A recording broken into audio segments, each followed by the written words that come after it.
représentants du sous-préfet, honorables chefs traditionnels, messieurs les chefs religieux, monsieur Ndoli Bois Jacques, représentant le délégué du PDCI, monsieur Koula Martin, chef de la délégation du Mourassi,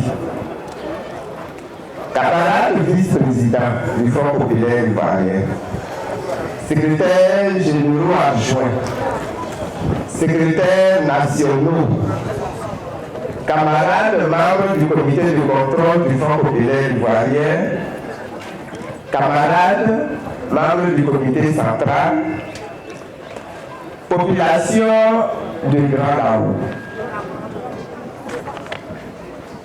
Me voici enfin.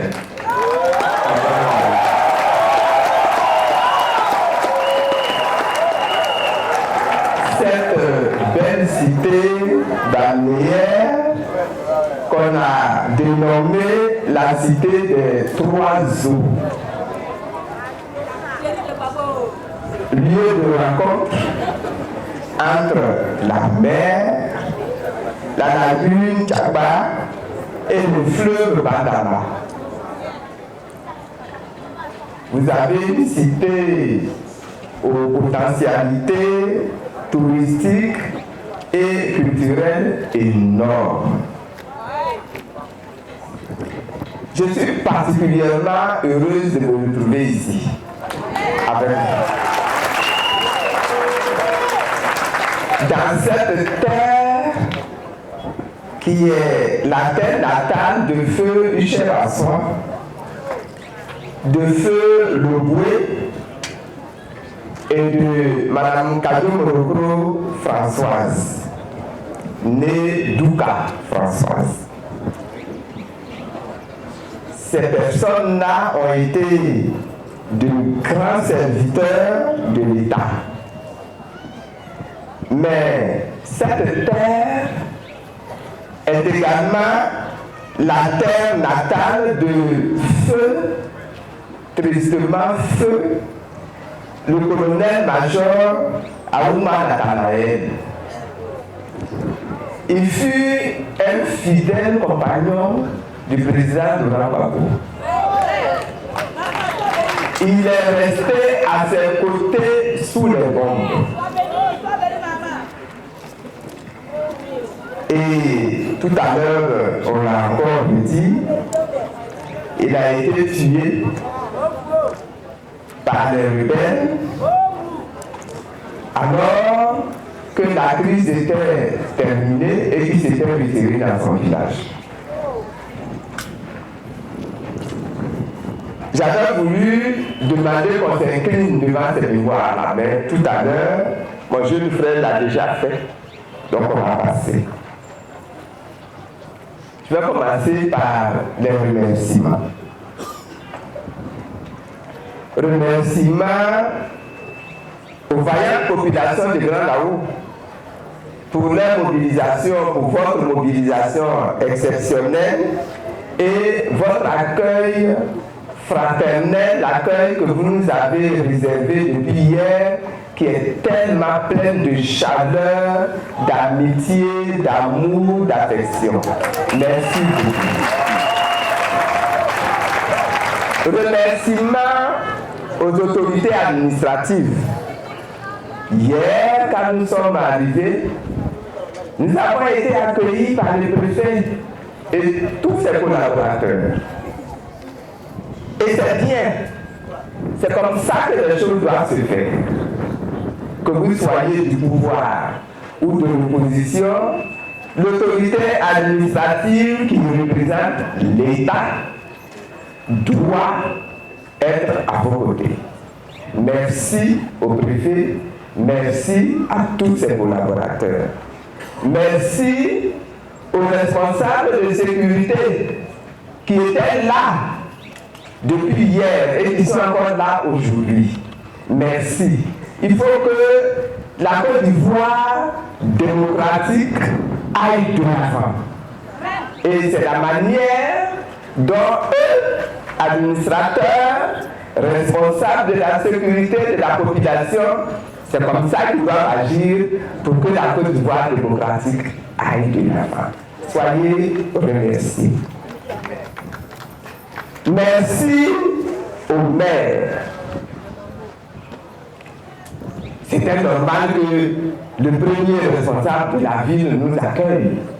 Et il nous a accueillis. Il nous a accueillis aujourd'hui et j'en suis très heureuse. Ce n'est pas un maire FPI, puisque le FPI n'avait pas participé aux élections. C'est un maire PDCI.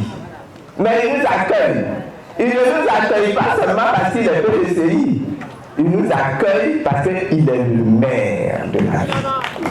Qu'il a voix. Merci à toutes les autorités coutumières, à toutes les autorités religieuses. Depuis hier, ils n'ont pas arrêté de prier pour nous, d'élever la voix pour confier notre séjour au Seigneur lui-même, à Dieu lui-même, le Créateur du ciel et de la terre, qui fait le bien à tout le monde, qui fait tomber la pluie sur les bords comme sur les méchants. Merci. Merci à vous. Merci d'avoir accepté de vous associer à cette cérémonie j'allais dire de remise, pas comme un paquet, mais comme un objet précieux.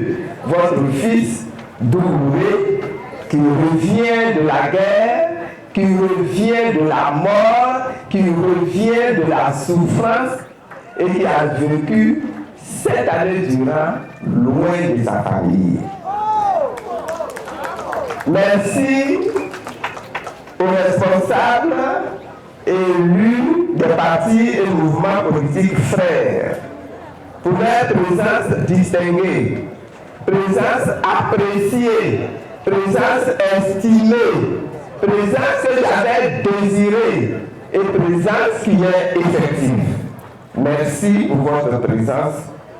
Votre présence, pour moi, est un des signes avant-coureurs de la réconciliation nationale de tous les fils, de tous les enfants de cette nation.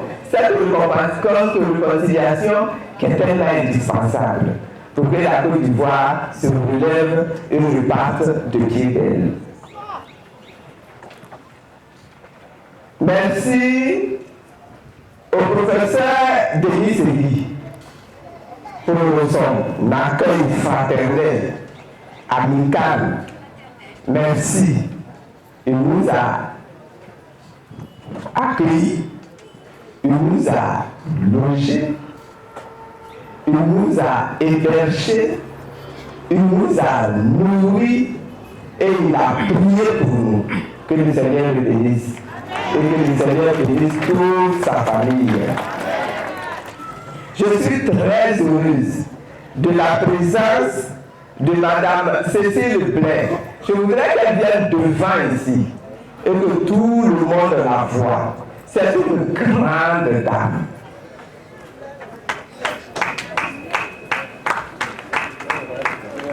Elle va arriver. C'est une femme qui est toujours très timide, mais je vous assure que c'est une grande dame.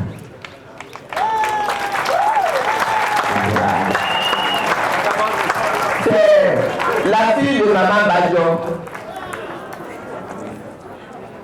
Cécile Blais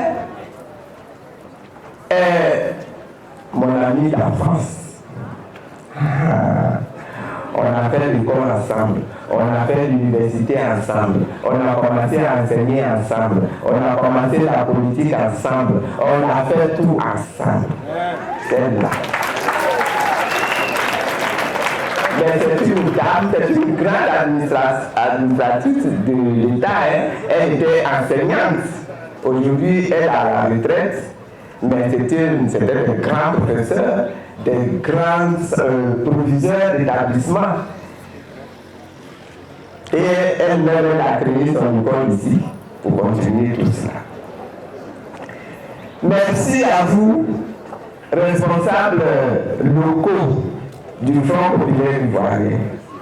Merci pour votre mobilisation, merci pour votre accueil, merci pour votre travail, merci pour votre grande implication dans la réussite de la visite. Merci à tous.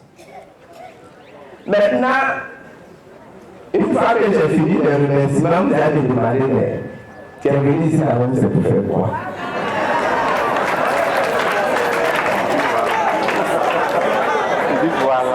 C'est vrai, notre vie est jolie, tout ça, mais la vie là, elle est jolie, en même temps, elle est là.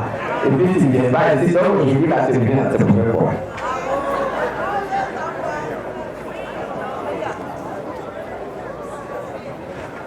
Ma présence ici parmi vous a plusieurs significations. Première signification, doué, c'est pas toi. Hein. La première signification, c'est que quand je suis sorti de l'école de gendarmerie, quand je suis sorti de prison, j'ai reçu des délégations de toute la Côte d'Ivoire pour aller les saluer, pour aller les bénir, pour aller m'encourager, pour aller me féliciter.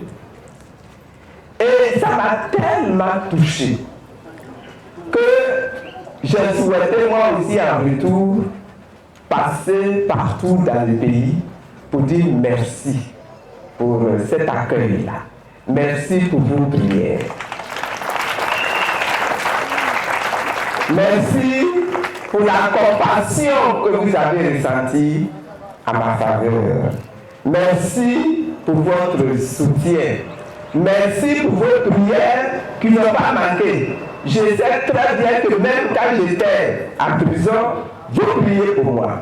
Vous priez pour Laurent Gbagbo. Vous priez pour tous les responsables et les militants du Front populaire ivoirien qui étaient en prison, qui étaient en exil, qui étaient en Côte d'Ivoire, qui étaient hors de Côte d'Ivoire dans la tourmente. Merci pour vos prières. Et que Dieu lui-même vienne vous rembourser. Deuxième raison, maintenant j'en viens à toi, Doumbouya. J'ai souhaité raccompagner à leur domicile, dans leur village, tous les camarades qui ont été obligés de fuir et de se rendre en exil et qui, par la grâce de Dieu, ont pu revenir au pays. Vous savez, quand c'est comme ça, on a le cœur tremblant intérieurement. On se demande, quand je vais revenir chez moi là, est-ce que je vais être bien accueilli? Ou bien, est-ce que les gens vont avoir peur de moi? Parce qu'il y a des fois où tu as tellement manqué à ta famille que tu es accueilli à bras ouverts. Les gens organisent des fêtes pour toi. Mais il y a des fois où quand tu arrives, on dit wow, gaga moubaleo, gaga moubaleo là. Ça, mes frères et sœurs abourés qui sont là vont vous traduire ce que je viens de dire. Est-ce que celui qui arrive là ne va pas nous entraîner encore dans des problèmes parce que lui là, s'il a été obligé de fuir, c'est qu'il était recherché. Et quand il revient là, il revient comment? Est-ce que c'est pas pour nous donner des problèmes? Et quelquefois, les parents peuvent dire, un frère, on t'aime beaucoup, mais reste loin de nous. Alors je souhaitais venir moi-même pour voir votre réaction. Est-ce que vous allez dire à Doumbouya, reste loin de nous? Ah, sinon, je me prenais pour repartir à Mossou avec lui. Mais si vous l'accueillez bien, Alors que Dieu vous bénisse. Bourrez la foi.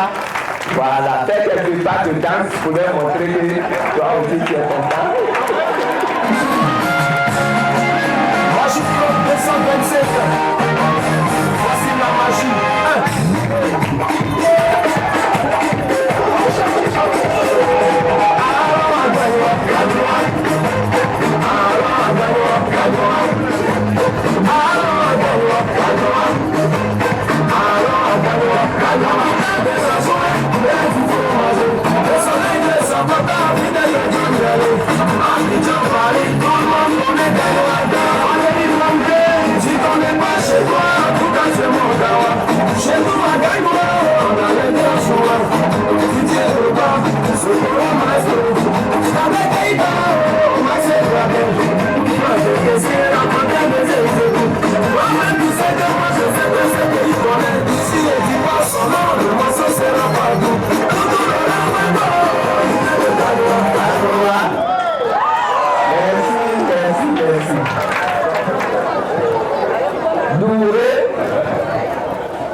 Sois le bienvenu chez toi. Que le Seigneur qui a pris soin de toi pendant tout ce temps d'exil, qu'il continue de veiller sur toi, au milieu des tiens, qu'il continue de veiller sur ton épouse, sur ta famille, qui t'aide à te reconstituer sur tous les plans et qui te repositionne dans ta destinée.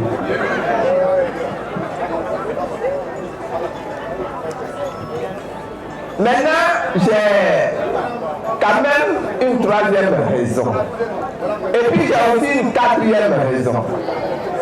Alors on va parler de la troisième raison. Je suis là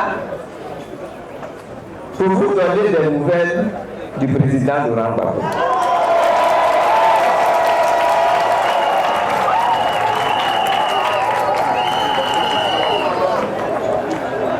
Le président Laurent Gbagbo, il se porte bien. Il se porte bien.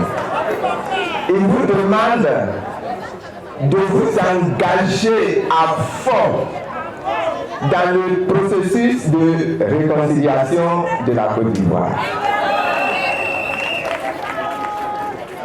Il vous salue. Moralement, comme physiquement, comme intellectuellement, il est resté le même. Malgré les 8 années qu'il a passées en prison. Il vous remercie pour toutes vos prières. Il vous remercie pour votre soutien qui n'a pas manqué. Il vous remercie pour votre posture qui a aidé la vérité à éclater aux yeux du monde entier.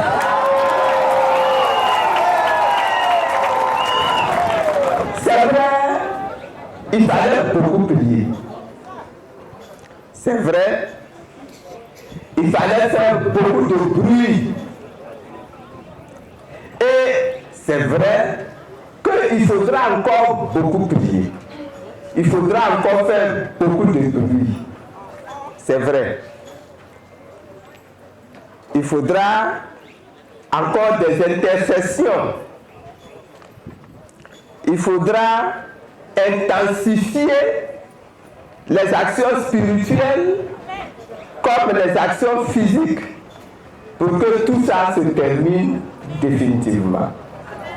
Mais ce qui a déjà été fait, le fait que dans le monde entier, on a pu constater et observer la fidélité de la population ivoirienne vis-à-vis du président Laurent Gbagbo, ça a énormément aidé, n'est-ce pas, à faire avancer le débat et à faire, comment on dit ça, intimider le diable, le démon, pour qu'il recule.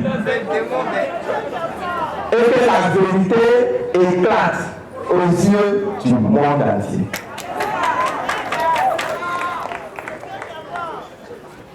votre fils, votre frère, votre papa, Laurent Gbagbo, il a été déporté à La Haye pour être jugé sous plein de faux prétextes. Et le plus faux, c'est celui d'un plan commun qu'il aurait concocté avec ses collaborateurs, son épouse, ses militants, pour se maintenir au pouvoir, même s'il perdait les élections. Et c'est parce que donc, il n'a pas voulu quitter le pouvoir, il a fait ce plan commun-là. C'est la raison pour laquelle il y a eu des morts en Côte d'Ivoire. Ils ont donc décidé de faire un procès. Ils ont aussi dit qu'il avait fait tuer cette femme à Abobo.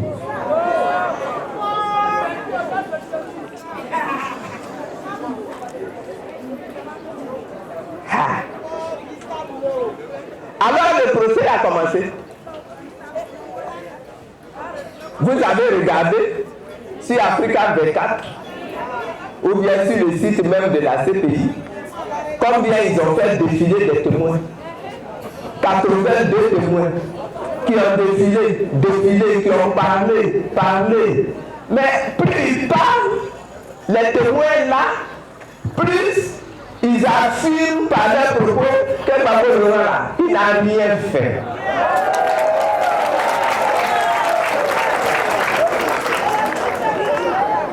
Donc, le nombre de témoins qui étaient prévus là, c'était plus de 82. Ils ont été obligés d'arrêter le défilé des témoins. Parce que ça faisait trop honte.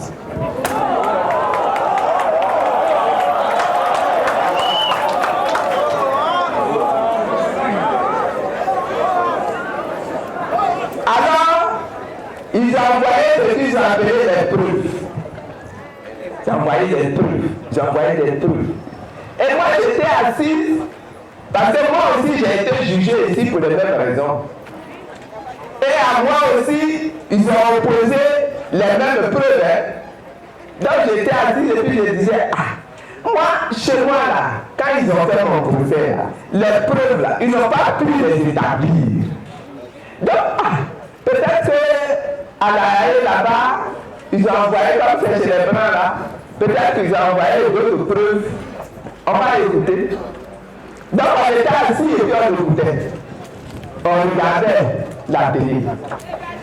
Et ce qui m'a le plus frappé, c'est qu'ils ont dit que Gbagbo Laurent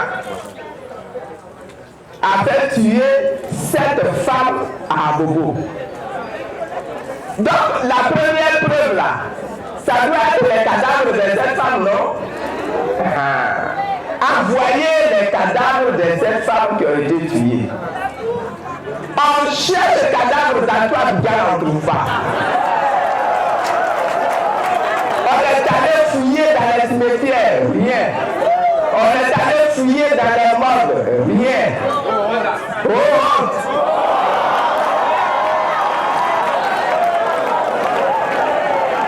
Et moi j'étais tranquille, parce qu'à mon procès là, ils n'ont pas été capables de prouver qu'il y a eu 7 femmes tuées.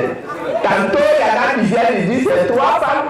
Il y en a qui viennent et disent c'est 5 femmes. On dit d'accord. Niveau 7, toi tu dis quoi? Il dit nous, on a reçu 7 femmes, 7 cadavres. On dit bon, quand vous recevez les cadavres, quand on vient de poser quelqu'un à la mort là, il y a un cahier, non? Oui. Bon, on inscrit les femmes là dans les cahiers? Oui, d'accord. Donnez-nous les cahiers. Jusqu'aujourd'hui. Il y a un cahier. Cahier noté. Jusqu'aujourd'hui, à l'heure où je vous parle là. On dit d'accord. Vous dites que Gbagbo Laurent a fait bombarder à Abobo. On a envoyé les cadavres là à Nyama, la mort d'Anyama. D'accord? Mort d'Anyama. Tu as réceptionné les cadavres, non? Montre-nous le registre dans lequel ces cadavres ont été réceptionnés. À Nimbi.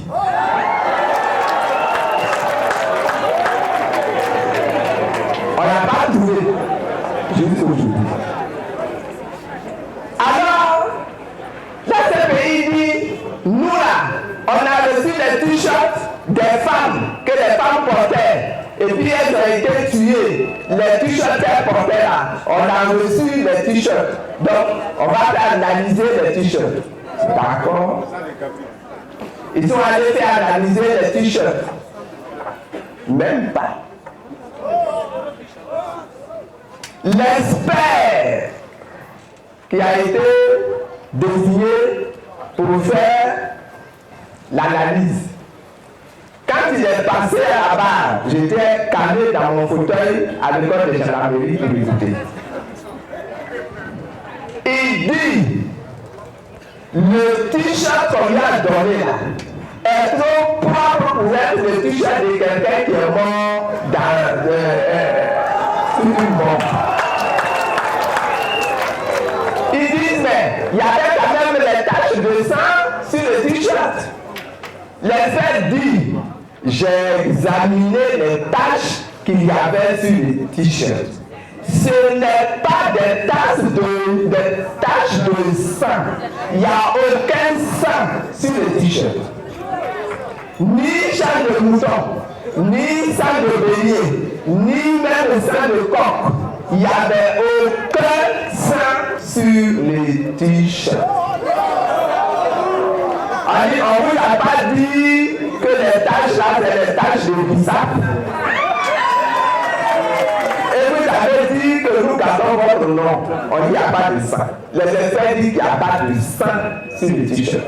Comme une femme qui a porté un t-shirt et qui a été bombardée par des obus et qui est morte déchiquetée, son t-shirt là est un t-shirt complet, propre, et il n'y a même pas une goutte de sang.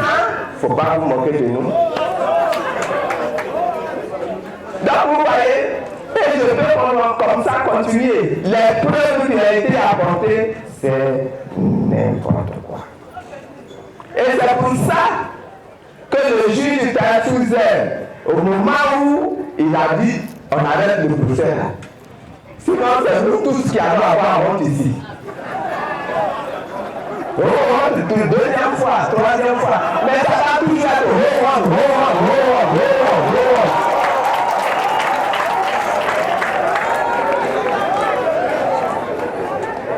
Le juge dit, ce monsieur-là, il n'a rien fait. Et les donc, moi, je le juge non coupable. Et je dis, il est acquitté. Et je dis, j'ordonne qu'il soit mis en liberté immédiatement.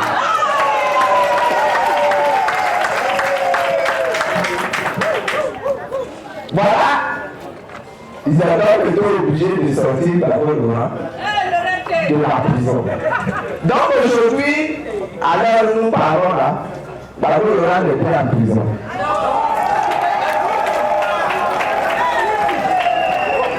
Il est sorti, mais ils l'ont bloqué à l'Europe. Puisqu'ils se sont dépêchés de faire appel, vous savez, c'est comme ça au tribunal. Quand le tribunal a jugé, les accusateurs peuvent faire appel de la décision s'ils ne sont pas contents. Donc, ils ont fait appel de la décision. Et ils disent que comme il y a eu appel de la décision, donc ils vont le bloquer dans un pays qui est tout près de la Haye. Comme ça, si le procès doit le prendre, on n'aura pas besoin d'aller faire beaucoup de recherches pour le trouver. Donc on va le prendre et puis on va le ramener à la Haye pour le juger. Donc c'est pour ça que pour le moment, il est encore bloqué à Bruxelles et qui n'est pas encore revenu en Côte d'Ivoire. Mais vous avez trop raison. savez, quand Dieu a ouvert une porte là, il ne referme plus la porte.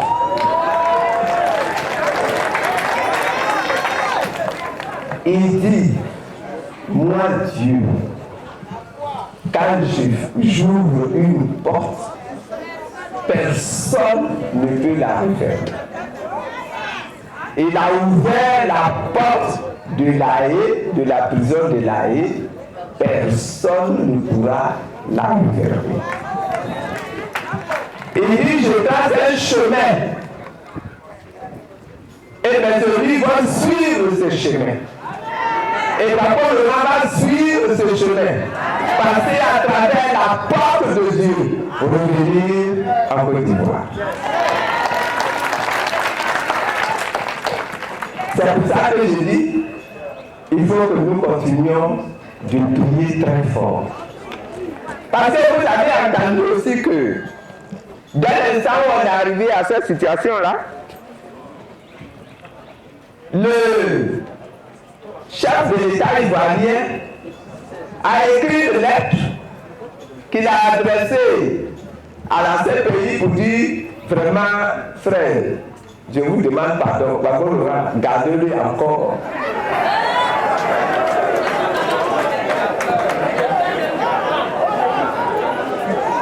Et puis comme il ne sait pas si sa lettre-là va marcher ou bien si ça ne va pas marcher, il dit, le juge là, jugé Gbagbo Laurent, condamné à 20 ans de prison. Donc Gbagbo Laurent vient d'être condamné à 20 ans de prison pour crime économique. Ça veut dire quoi, crime économique là? Ils disent que quand Gbagbo Laurent était au pouvoir, il est allé casser les caisses de la BCEAO pour prendre l'argent.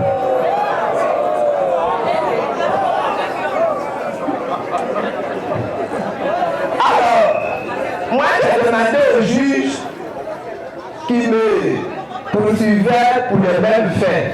Mais l'argent de la BCEAO que Gbagbo Laurent a pris là, il a pris pour faire quoi? Il a mis ça où? On me répond qu'il a pris l'argent là pour payer les salaires des fonctionnaires. J'ai dit, donc toi-même, monsieur le juge là, l'argent là, ça a payé ton salaire. Donc si Gbagbo Laurent est voleur, donc toi, tu es receleur.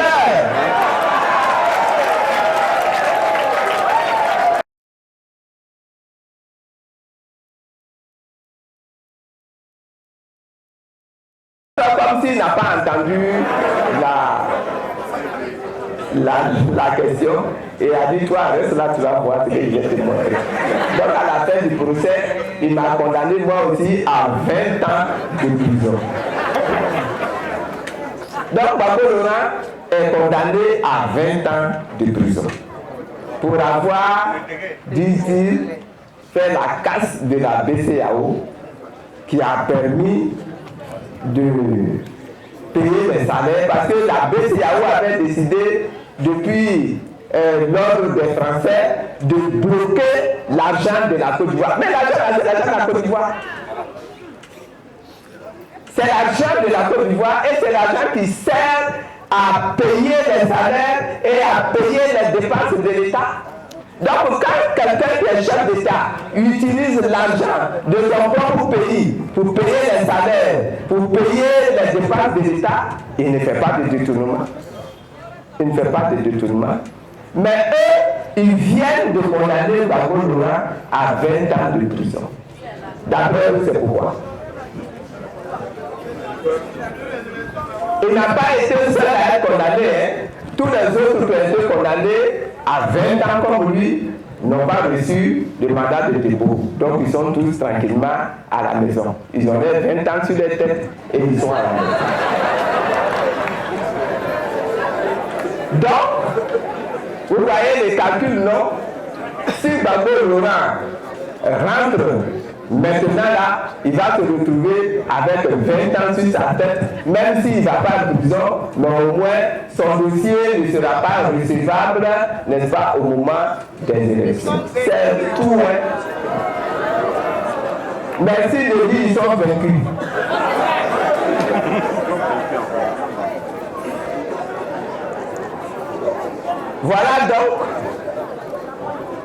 Voilà donc l'état, la situation de Laurent Gbagbo. Le procureur a donc récemment déposé son papier où il fait appel de la décision d'acquittement, n'est-ce pas, du président Gbagbo. Lui, le procureur, donc c'est la dame, elle dit qu'il y a une vice de procédure. Parce que le juge n'aurait pas dû déclarer que Gbagbo est innocent alors qu'il n'a pas déposé en même temps la décision écrite de son verdict. La première chose. Deuxième chose, elle estime que comment elle appelle ça, les preuves qu'elle a données là, on n'a pas bien pris ça en considération, les juges là n'ont pas bien traité ces preuves là, donc elle veut qu'on recommence le procès. Elle veut qu'on recommence le procès, qu'on annule même ce qui a été fait là. Et puis, elle va chercher encore d'autres témoins, va renforcer ses preuves pour qu'on fasse un nouveau procès. Mais ça là, c'est la première fois que moi je vois ça. Hein. Parce que normalement, quand tu poursuis quelqu'un et que les preuves que tu as apportées ne sont pas suffisantes là, on dit à la personne, rentre chez toi. Et puis c'est tout. Donc nous allons dire, Madame le procureur, laisse Gbagbo rentrer chez lui à la maison. On est répète ensemble, Madame le procureur, laisse Gbagbo rentrer chez lui à la maison. C'est tout.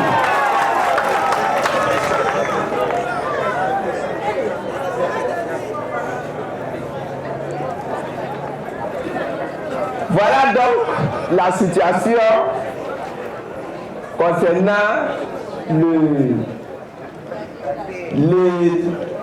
n'est-ce pas, l'état du dossier de Laurent Gbagbo.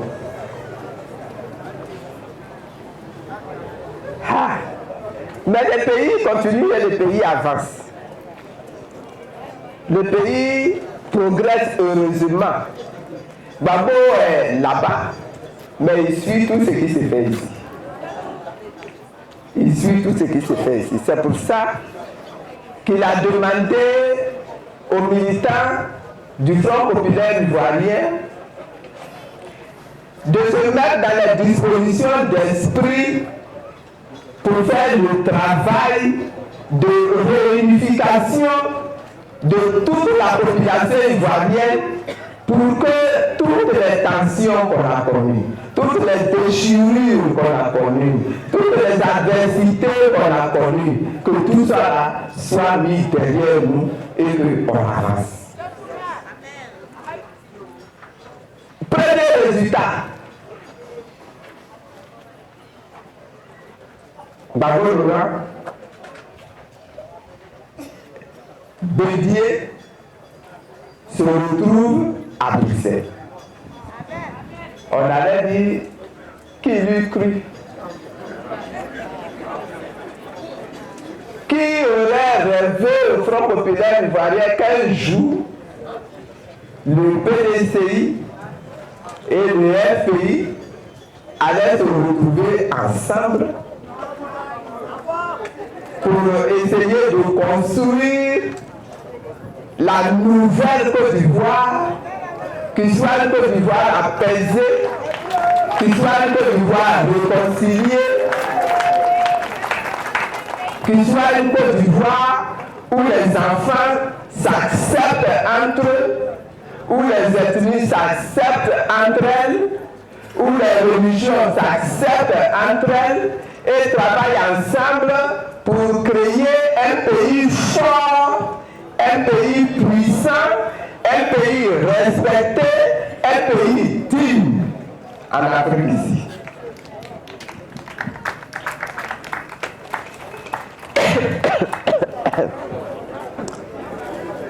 D'abord, Laurent et Bédier se sont retrouvés. Ils ont parlé. Grand frère, petit frère, ce qui est important ici, là, c'est pas que nous ayons les mêmes couleurs. Vous avez vu les gens du PDCI tout à l'heure quand ils se sont levés. Ils étaient en vert. Leur couleur, ça reste le vert. Personne ne va les obliger à changer de couleur pour adopter le blanc et rose et bleu du FPI. Mais le FPI aussi reste dans ses couleurs. Personne, en tout cas le PDCI, n'a pas l'intention de demander au FPI d'abandonner ses couleurs pour venir porter le vert et le blanc. Mais ce qui est important dans cette histoire-là, ce ne sont pas les couleurs. Ce qui est important, ce ne sont pas les ambitions des uns et les ambitions des autres. Ce qui est important, c'est la nation ivoirienne là. Le pays, notre pays là. Est-ce qu'il va rester notre pays ou bien est-ce qu'il va nous être arraché par tous ces gens qui convoitent notre pays, qui veulent prendre notre pays à notre place? C'est ça. C'est ça le vrai problème. Est-ce que notre Côte d'Ivoire là, va rester notre Côte d'Ivoire que nous allons transmettre à nos enfants, que nous allons transmettre à nos petits-enfants, ou bien est-ce que nous allons rester là et puis nous-mêmes dans notre pays, nous allons devenir des poulets sur bagage qui n'avons aucune racine et qui sont là obligés d'obéir à des décisions venues d'autres pays. Voilà le débat. Voilà le débat. Il n'est pas ailleurs. Quand Dieu a distribué les hommes sur la planète, en Côte d'Ivoire ici, là, il a mis des ethnies précises. On en a compté une soixantaine. Toutes les 60 ethnies là appartiennent à la Côte d'Ivoire. On a des étrangers qui ont aimé notre pays et qui sont venus, qui ont voulu vivre avec nous dans notre pays. Nous les Ivoiriens là, nous ne sommes pas des méchants. Nous ne sommes pas des méchants. Donc, nous leur avons ouvert la porte. Et nous leur avons fait de la place. Et ils sont venus. Ils sont venus de partout. Il y a des Français dedans. Il y a des Libanais dedans. Il y a des Burkinabés dedans. Il y a des Nigériens dedans. Il y a des Maliens dedans. Il y a des Congolais dedans. Il y a des Centrafricains dedans. Il y a des Tchadiens dedans. Il y a des Anglais dedans. J'ai déjà dit Sénégalais. Je n'ai pas dit. Si je n'ai pas dit, il y a des Sénégalais dedans. Et nous leur avons ouvert la porte. Nous leur avons donné de la place. Et nous ne regrettons pas d'avoir fait ça. Parce que nous, en Côte d'Ivoire, nous ne sommes pas des méchants. Nous sommes un peu hospitaliers. Et dans notre hymne national, nous disons même que nous sommes la terre d'espérance.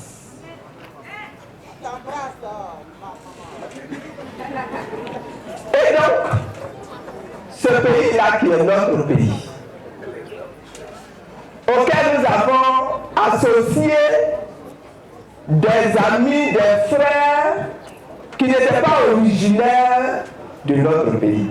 Ce pays-là, il est à nous. Et nous voulons le transmettre dans la dignité, dans le respect, dans l'amour, dans l'affection, nous voulons le transmettre à nos enfants et à nos petits-enfants et à nos arrière-petits-enfants. C'est ça qui est la vérité. C'est la seule vérité. Et c'est la raison pour laquelle aujourd'hui, dans la situation de crabe et de serpent où nous nous trouvons, nous devons faire l'effort de rassembler tout le peuple du Côte d'Ivoire pour que notre pays là demeure notre pays. Pour que les biens que Dieu a mis dans notre sol et dans notre sous-sol, nous en soyons les premiers bénéficiaires. Pour que nos enfants, nos petits-enfants soient respectés par le reste du monde entier dans notre pays. Pour que ceux qui vont venir vivre chez nous, quelle que soit leur origine, ils vivent dans le respect des textes de la Côte d'Ivoire, dans le respect des peuples de la Côte d'Ivoire. C'est tout. Nous ne sommes pas compliqués, mais c'est tout. Notre exigence, c'est cela. Gbagbo Laurent, il nous demande de faire ce que, j'allais dire Salomon, dans le procès là, ce qu'il a réussi. Les deux femmes, vous connaissez leur histoire, les deux femmes prostituées qui se battaient pour un enfant. La mère, la vraie mère, elle a dit, pour que mon enfant vive, je préfère qu'on donne mon enfant à l'autre femme. Nous devons faire la même chose pour que notre pays continue de vivre, pour que notre population continue de vivre. Nous devons abandonner tous les chagrins que nous avons dans notre cœur, toutes les revendications justes et légitimes que nous avons dans notre cœur. Il y en a qui disent, moi j'ai été trop humilié, je ne peux pas laisser. Il y en a qui disent, moi j'ai perdu tous mes biens, je ne peux pas laisser. Il y en a qui disent, moi j'ai perdu mes parents, je ne peux pas laisser. Mais Gbagbo Laurent dit, il faut laisser. Il faut laisser les biens que tu as perdus là, laisse-les partir. Il dit, la souffrance que tu as vécue là, laisse derrière toi. Il dit, la haine que tu as accumulée dans ton cœur là, abandonne ça derrière toi. Il dit, les rancœurs qui sont dans ton cœur et qui sont des rancœurs légitimes, laisse ça derrière toi et avance. Tends la main à ton frère qui hier était ton ennemi. Tends la main à ton frère qui hier était ton ennemi. Assois-toi avec lui et parlez ensemble de la réconciliation.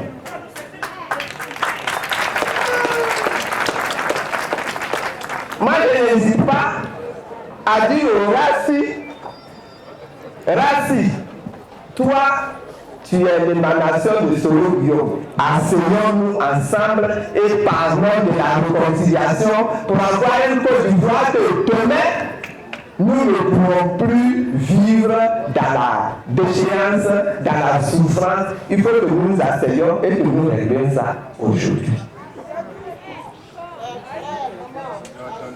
J'ai dit, ils ont entendu. J'ai dit au PDCI, avec lequel nous étions en contradiction, qui imaginait un meeting du FPI et puis quelqu'un du PDCI assis ici en train de lutter. Mais je dis aujourd'hui là, la situation est grave. L'essentiel, c'est le pays. Asseyons-nous et réconcilions-nous. Alors on va le reprendre ensemble. Asseyons-nous et réconcilions-nous. Je dis au LHDP, je dis au LDR, je dis aux anciens rebelles qui sont dans l'armée aujourd'hui, qui sont dans la police aujourd'hui, qui sont dans la gendarmerie aussi aujourd'hui, qui sont dans le gouvernement aujourd'hui, je dis, asseyons-nous et réconcilions-nous. Redisons-les encore, asseyons-nous et réconcilions-nous. Ce n'est pas facile, hein? Ce n'est pas facile de dire ces mots-là. Il y a un Jean chrétien qui nous dit d'ailleurs, ce n'est pas facile de dire ces mots-là. Mais on n'a pas d'autre choix. On n'a pas d'autre choix. On n'a pas d'autre alternative. Alors, Front populaire ivoirien, frères, sœurs de Grand Laou, levons-nous pour sauver notre nation là. Levons-nous, secouons-nous, secouons notre corps, secouons notre cœur pour que désormais tout cela soit allégé et que nous puissions tendre les mains aux autres ethnies. Là, je n'entends plus de bruit.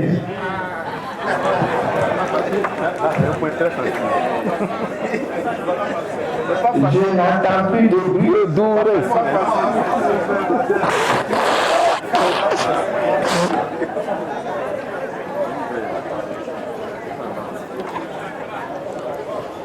Mais je suis d'accord que ce n'est pas facile. C'est parce que ce n'est pas facile que la réconciliation, ce n'est pas facile. Voyez, Dieu lui-même était en conflit avec les hommes. Et il a condamné les hommes. Il a décidé même de les punir, de les maudire. Il a même maudit la terre à cause de ce que les hommes ont fait. Mais à un moment donné, comme il est le Dieu aimant, il a fixé qu'il faut faire la réconciliation avec les hommes, avec l'humanité. Parce que c'est quand même lui-même qui les a créés. Alors il a fait venir son fils pour faire ce travail de réconciliation. Et vous voyez le prix que le fils a payé. Le Seigneur Jésus, il a été obligé de sacrifier sa vie. Il a été obligé de donner sa vie. Le prix qu'il a payé pour que la réconciliation se fasse entre Dieu, le Créateur, et les hommes, les créatures, ça a été la vie du Seigneur Jésus. Et en mourant sur la croix, dans une mort infâme et douloureuse, le Seigneur Jésus a quand même dit, Père, pardonne-leur, car ils ne savent pas ce qu'ils font.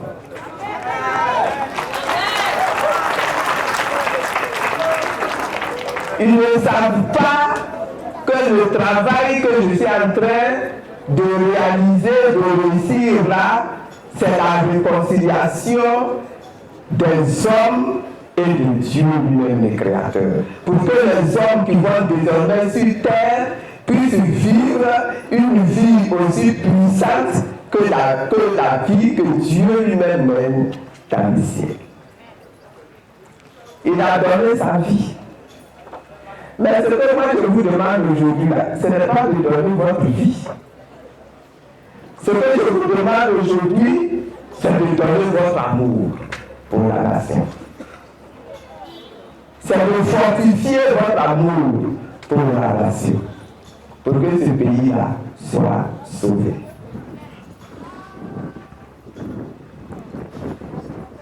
La réconciliation, elle doit se faire en profondeur.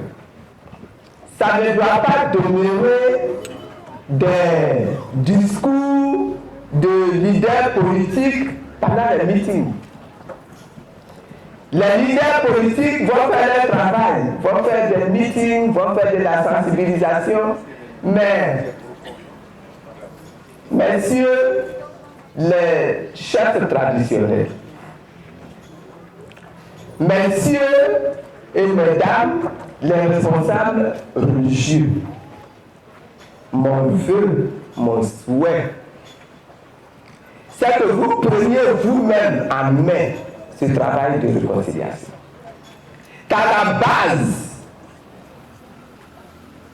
vous-même, vous prenez des initiatives, que vous organisiez des rencontres, que vous faites parler, mettez ensemble les uns avec les autres, pour que les uns et les autres parlent ensemble.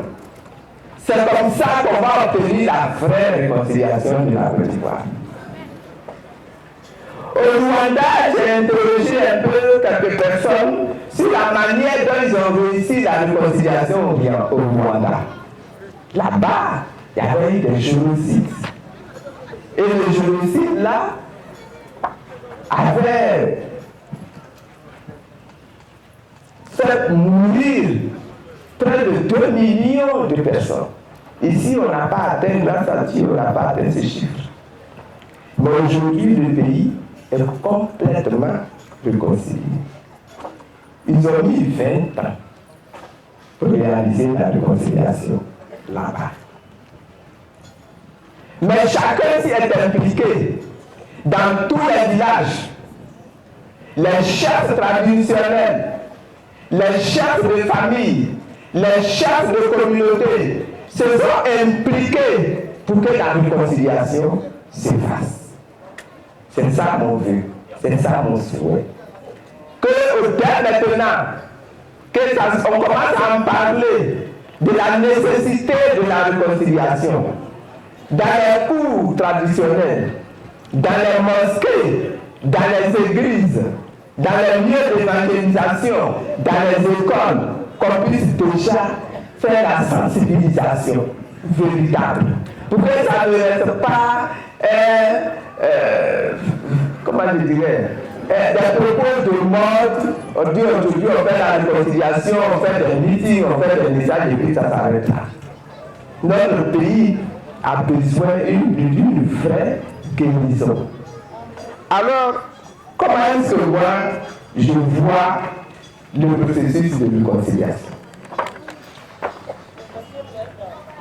Dans la réconciliation, on doit arriver à obtenir le pardon de toutes les personnes qui sont des victimes et qui ont perdu quelque chose, qui ont perdu quelqu'un. Il faut qu'elles soient capables de dire « je pardonne ». Applaudissez-moi quand même.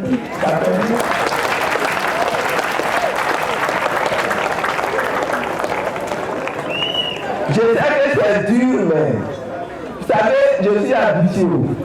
Quand j'étais à l'école de gendarmerie, les gens qui venaient me rendre visite me disaient, vous là, on vous connaît pas, habite ton mari là. Quand vous allez sortir de prison, c'est tout ce que vous allez dire. Il faut pardonner, il faut laisser, il faut pardonner, il faut laisser. C'est tout ce que vous allez nous dire ici. Mais on va vous dire ça parce qu'il faut que notre pays soit sauvé. Et donc il faut que les victimes accordent sincèrement le pardon à leurs bourreaux, même s'ils les connaissent. Et à tous les niveaux, et dans toutes les régions, et dans tous les quartiers du pays. Mais si la victime doit pardonner, il faut aussi que le bourreau demande pardon.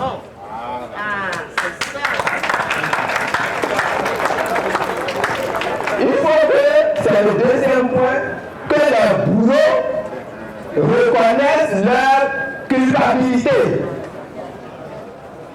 Il ne faut pas qu'il se contente de venir dire je demande pardon. Mais il faut qu'il dise j'ai fait ci, j'ai fait ça, j'ai fait ci, j'ai fait ça. C'est mauvais et donc je m'engage à ne plus jamais faire ça, à ne plus encourager quelqu'un à faire ça. Je vous demande pardon. De façon sincère et de façon absolue. Troisièmement, les bourreaux qui ont pris des choses qui ne leur appartiennent pas, il faut qu'ils restituent ce qu'ils ont pris. C'est un problème, mais c'est le chemin. Tu as pris ma maison, rends-moi ma maison. Tu ne peux pas venir me demander pardon et puis tu continues d'être assis dans ma maison et moi je suis dehors.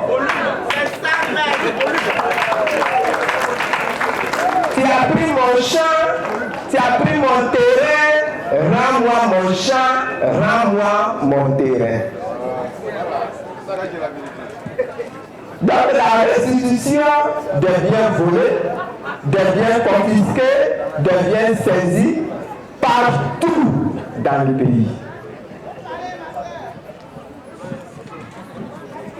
Quatrièmement, la réparation par les auteurs de préjudices moraux et physiques subis par les individus, par les collectivités et même par l'État. L'État même a subi des préjudices pendant ces temps de crise et de grandes folies dans notre nation. Donc, réparation par les auteurs. Voici les 4 points qui, selon moi, sont absolument indispensables, que l'on doit mettre en musique. Donc, les chefs traditionnels, vous devez mettre ça en musique. Les chefs religieux, vous devez en parler pour que ça puisse être mis en musique par tous ceux qui ont des pouvoirs, qui représentent les opinions publiques. C'est pourquoi je voudrais exhorter tous les Ivoiriens, de toutes les religions et de tous les bords politiques à s'engager résolument dans ce processus de réconciliation qui est si cher au président Laurent Gbagbo.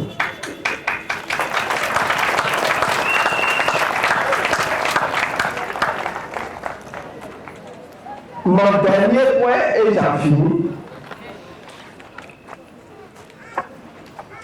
c'est que je suis là aussi pour vous annoncer que le FPI, conformément aux résolutions du congrès de Bossou, va participer aux prochaines élections.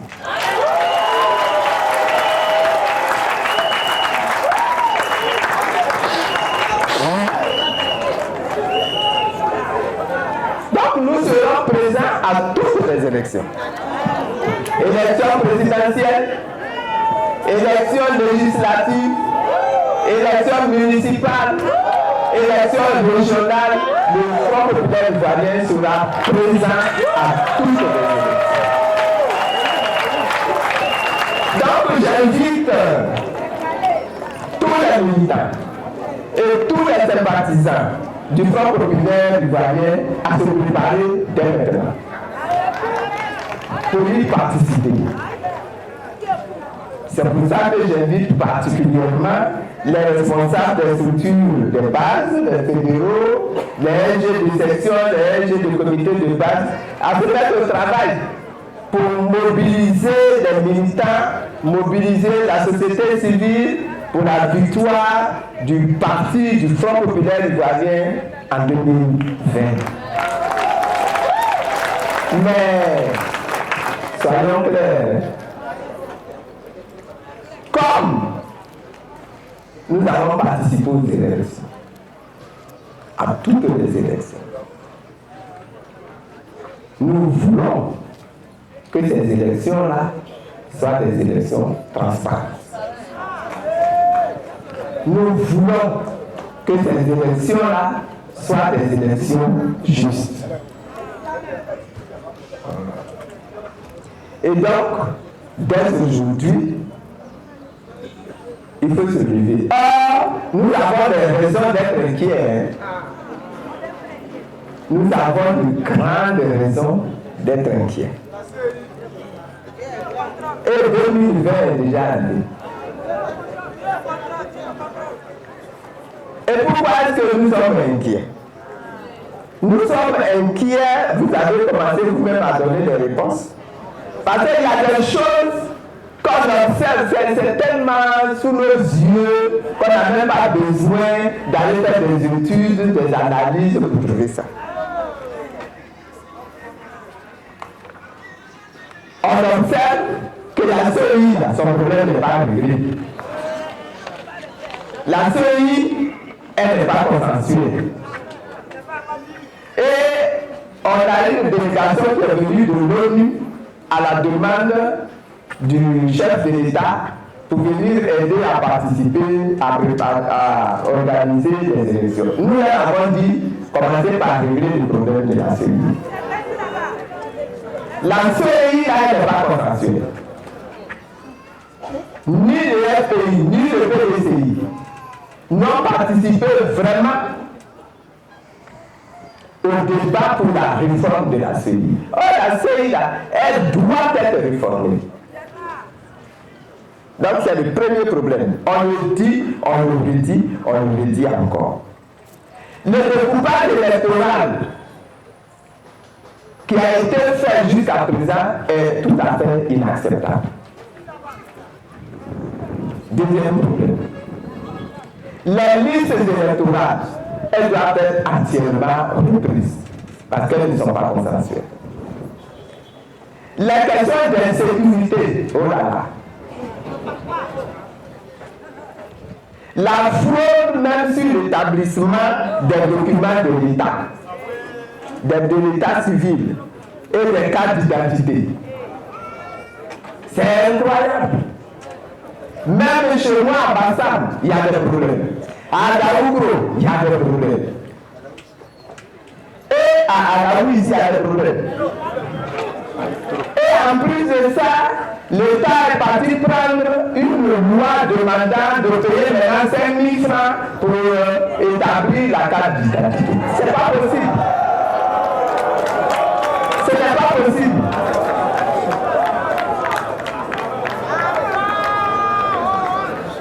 C'est pour ça que nous tenons à encore interpeller le gouvernement, surtout sur la question de la prorogation des cartes d'identité qui existent déjà là. Que ces cartes d'identité-là puissent être prorogées jusqu'après les élections. Et que les autres cartes d'identité qui vont être établies, elles sont établies comme en 2010, où elles ont été des cartes d'identité gratuitement attribuées aux Ivoiriens, aux électeurs, que ce soit pareil.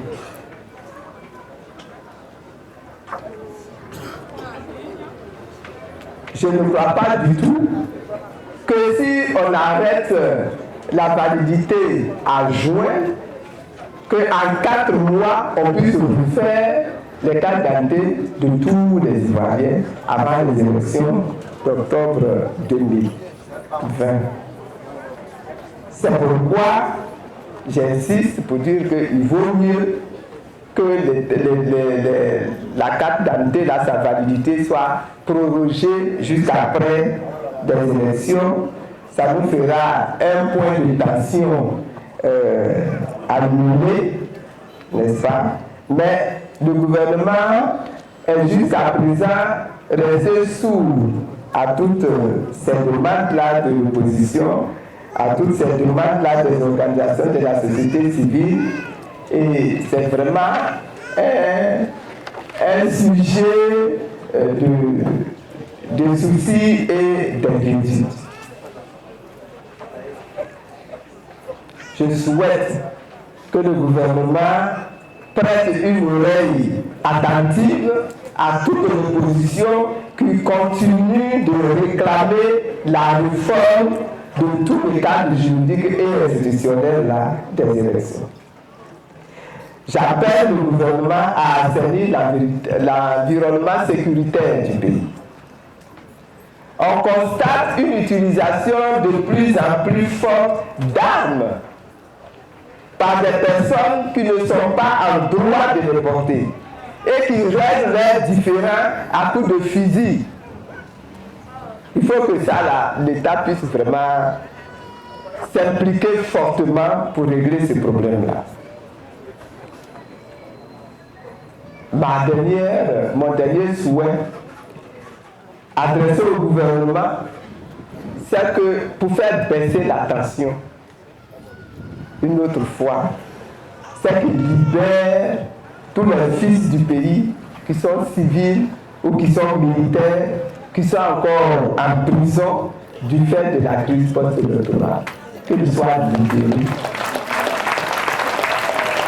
Et que ainsi, on puisse aller à l'agrément, à la réconciliation de tous les enfants, tous les fils de la Côte d'Ivoire. Que Dieu vous bénisse et vous remercie. Magie Club 227. Voici la magie.